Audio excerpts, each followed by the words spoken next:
불과 반세기 전까지만 해도 핵분열 발전, 즉 원자력 에너지는 인류의 희망이었던 친환경 에너지였습니다. 이것이 납득이 가지 않는 분들도 많으실 겁니다. 핵분열 에너지에는 방사능 폐기물 처리와 방사선 누출 문제라는 치명적인 단점이 있으니까요. 그런데 그 시절 사람들은 굉장히 낙관적이었는지 시간이 지나면 해결할 수 있는 문제가 아닐까? 라면서 방사능 폐기물을 단순히 인간과 격리하여 보관하면서 존버를 했죠. 그리고 반세기 동안 많은 일이 있었습니다. 체르노빌에서 그 위험성을 확인했는가 하면 현재 후쿠시마 방사능의 존재는 전 인류를 위협하게 됐죠. 전 세계에 묻혀있는 방사능 폐기물은 현재에도 처치 곤란이 되어 이번 존버는 실패했어 라고 인류는 깨닫고 있습니다. 그래서 대한민국을 비롯한 수많은 국가들은 탈원전을 하고 있으며 효율은 더럽게 낮지만 그나마 안정적으로 보이는 태양광 에너지 사업에 뛰어들고 있죠. 그런데 원자력 에너지보다는 시작이 늦었지만 지금도 인류가 존버를 하고 있는 에너지가 있단 걸 아시나요? 위험성, 환경 영향, 효율 등 현재 인류가 직면한 에너지 문제를 한방에 해결할 수 있는 데우스 엑스 마키나이자 스티븐 호킹 또한 인류가 종말에서 벗어날 수 있는 첫 번째 단추라고 표현했을 정도죠.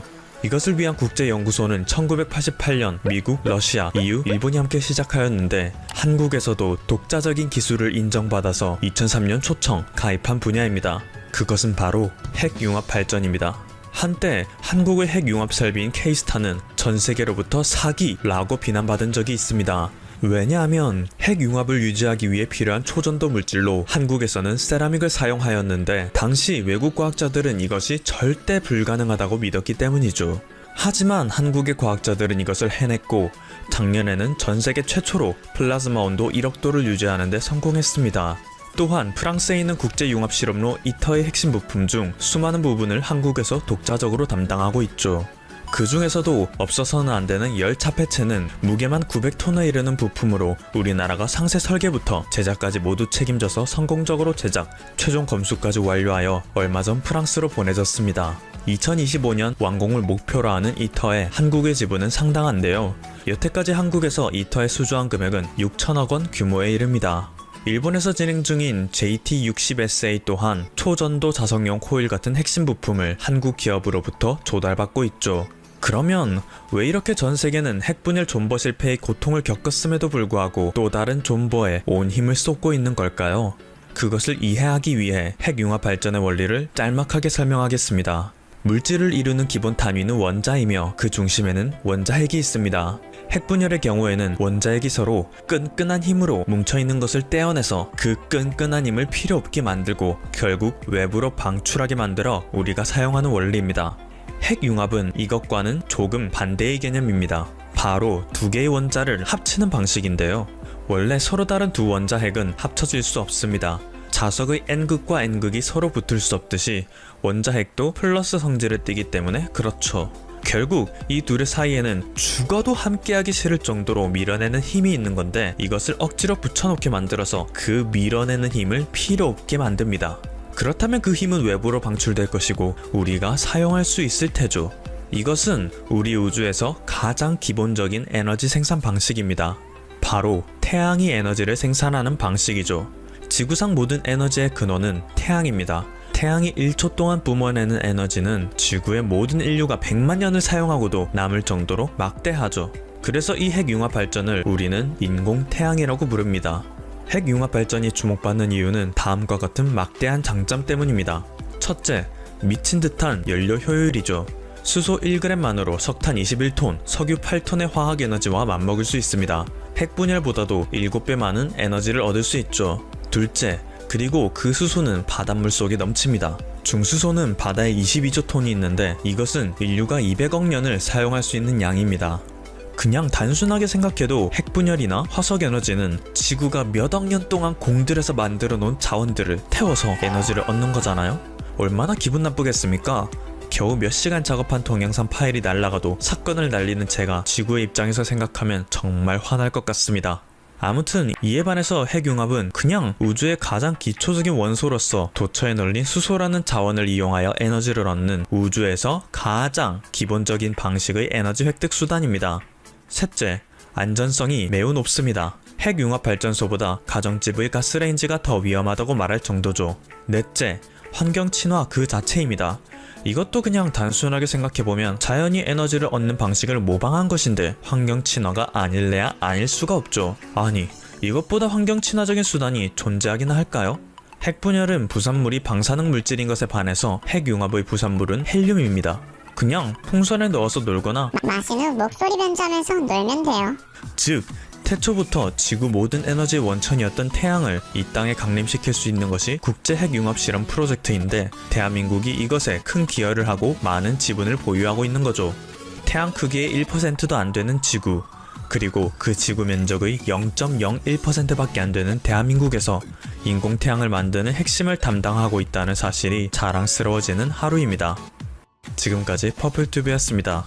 여러분의 구독과 좋아요 그리고 알림 설정은 컨텐츠 제작에 큰 힘이 됩니다. 감사합니다.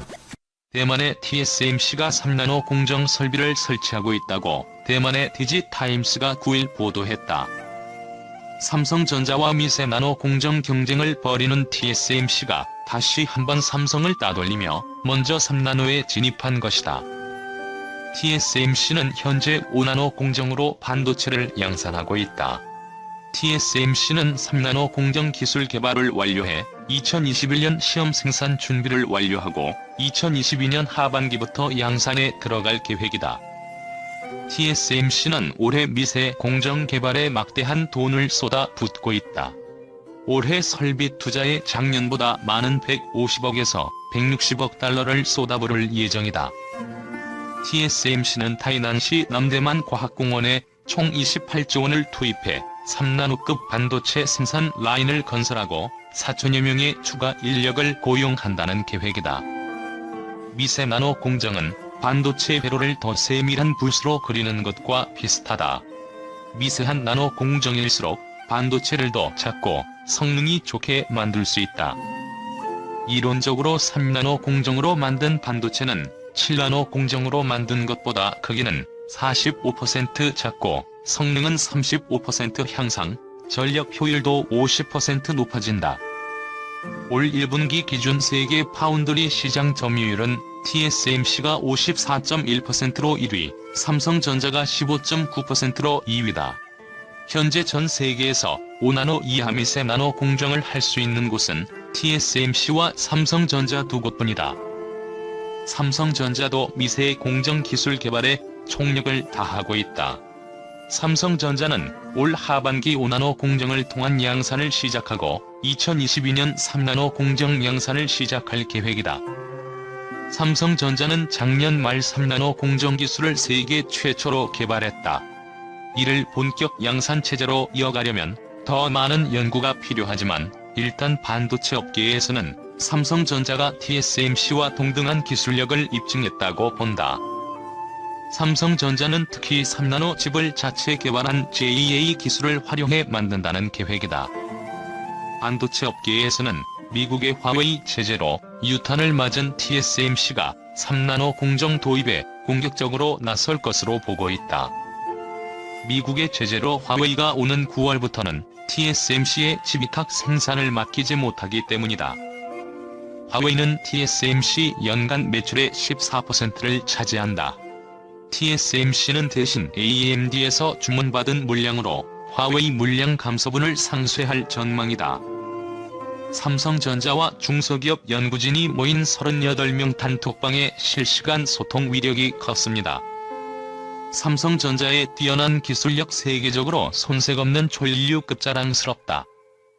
김종호 삼성전자 스마트 공장 지원센터장은 10일 삼성전자 엔지니어와 솔젠트, 사출, 금형기업 등 기술 전문가 38명이 중소기업이 부딪힌 각종 기술적 난제들을 풀기 위해 24시간 서로 머리를 맞대며 극복해 나간 경험을 이같이 소개했다. 10일 대전 소재 솔젠트 본사에서 중소벤처기업부, 중소기업 중앙회, 삼성전자 주최로 열린 대중소기업 상생형 스마트 공장 성과 보고회 자리에서다. 감염병 진단 키트를 생산하는 연매출 61억 원 규모의 중소기업 솔젠트는 신종 코로나 바이러스 감염증 사태 직후 전세계 수요가 급증했지만 다품종 소량 생산 재개, 높은 수작업 의존도 등으로 수출의 한계에 부딪혔다. 하지만 중소벤처기업부와 중소기업 중앙회의 제도적 지원, 삼성전자의 기술과외로 짧은 6주간의 기간 내 생산 능력을 73% 높이고 불량률을 40% 낮추는 데 성공했다. 현재 대표적 K-방역 성공 사례에 오른 솔젠트는 전 세계 40여 개국과 장기 계약을 앞두고 있으며 공장 증설도 추진하고 있다. 석도수 솔젠트 대표는 삼성의 헌신과 기술 지원에 감사드린다. 상생의 소중함을 절감했다며 글로벌 분자진단 기업이 되겠다고 말했다.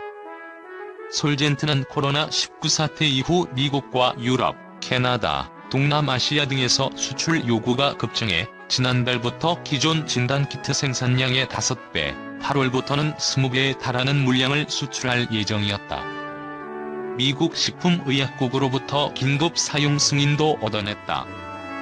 하지만 진단키트용 플라스틱 튜브 용기를 납품해오던 독일 업체가 코로나 사태에 따른 자국 내 수요 때문에 갑자기 수출을 중단하면서 수주가 무산될 위기에 처했다. 자재 공급이 막힌 데다 대량 생산 체제를 갖추지 못해 납기일을 지키기 어려워진 것이다. 솔젠트는 중기부와 중기중앙회, 삼성전자에 긴급하게 SOS를 요청했다. 삼성전자는 지난 5월 7일 김 사장이 참여하는 킥오프 미팅을 열고 제조 혁신 전문가 12명을 솔젠트에 파견 보내 6주간 상주시키며 현장 혁신을 단행했다. 김 사장은 당시 품질 좋은 한국산 진단키트를 공급받기 위해 세계 각국 정부가 인천공항에 전용기를 대기해놓고 있었던 시기였다. 삼성전자가 수십 년간 IT 업계에서 치열하게 경쟁하며 터득했던 경험의 노하우를 중소기업이 당면한 어려움에 어떻게 접목할까 고민이 많았다고 당시를 회상했다. 먼저 삼성은 독일이 수출을 중단한 튜브 용기를 100% 국산화하기로 했다. 삼성전자는 도면도 없는 상태에서 기존 수입품의 겉모습만 보고 리버스 엔지니어링을 통해 비슷한 튜브를 만드는 데 성공했다. 튜브 뚜껑 내 용액이 새는 것을 막는 고무링이 들어가는데 이물질이 잘 붙는 고무 소재 특성상 불량률이 40%에 달하는 점도 문제였다. 삼성전자는 첨단 금형 기술을 활용해 고무링 없이도 용액이 새지 않도록 일체형 튜브를 설계하는 데 성공했다. 제품 불량률은 사실상 0%가 됐다. 일일이 사람 손으로 정량의 용액을 튜브 용기에 담아야 했던 수작업 역시 자동화를 앞두고 있다. 한 삼성전자 엔지니어가 반도체 공장에 액체를 주입하는 정밀 공정 기계에서 착안해 이를 응용 제품을 개발한 것이다. 삼성은 또 1,000만 원이 안 되는 비용으로 자동으로 밀봉시키는 설비도 개발했다.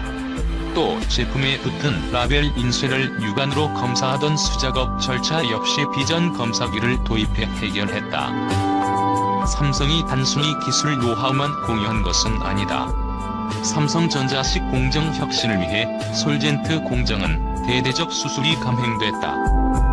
배합, 조립, 검사, 라벨 부착, 이물 검사, 분주, 캡 조립, 검수 후 포장 등으로 이어지는 기존 공정은 엑셀 파일로 수작업으로 관리돼 왔다. 실시간 재고 관리가 전혀 이루어지지 않아 현 시점 수주 가능 물량을 예측할 수 없는 시스템이었다. 삼성은 원부자재, 반제품, 완제품 등에 모두 바코드를 붙여 태블릿 PC 한 대만으로 언제, 어디서나 재고 관리가 가능하도록 했다. 특히 병목 현상을 막고 물 흐르듯 공정이 이어가도록 컨베이어 생산 체계를 구축했다. 이 모든 혁신의 바탕엔 삼성전자와 중소기업 기술진이 모인 단톡방이 있었다. 김 사장은 단톡방에서 서로 문제점을 공유하고 오너십 있게 적극적으로 해결해 나가며 6주간 마치 한 몸처럼 움직였다며 소통의 힘이 얼마나 위대한지를 새삼 느꼈다고 말했다. 당시 나눈 대화 분량만 A4지 44쪽에 달하는 것으로 알려졌다.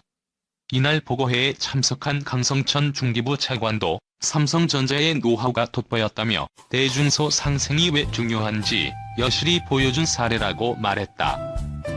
삼성전자 입장에서 수십 년간 글로벌 경쟁을 통해 쌓은 기술 노하우를 거의 공짜로 공유하는 것은 상당한 부담이다. 때문에 삼성전자는 사회공헌 차원에서 스마트 공장 지원 사업을 펼치고 있다. 삼성전자는 2018년 10월 중기부, 중기중앙회와 매년 100억 원씩 향후 5년간 총 1000억 원을 조성해 2500개 중소기업의 스마트 공장을 구축하기로 했다. 스마트 공장 지원 사업은 2018년 8월 이재용 삼성전자 부회장 주관으로 삼성전자가 발표한 180조 원 규모의 투자와 상생 계획에 포함됐던 사업으로 이 부회장이 각별히 챙기고 있는 것으로 전해졌다.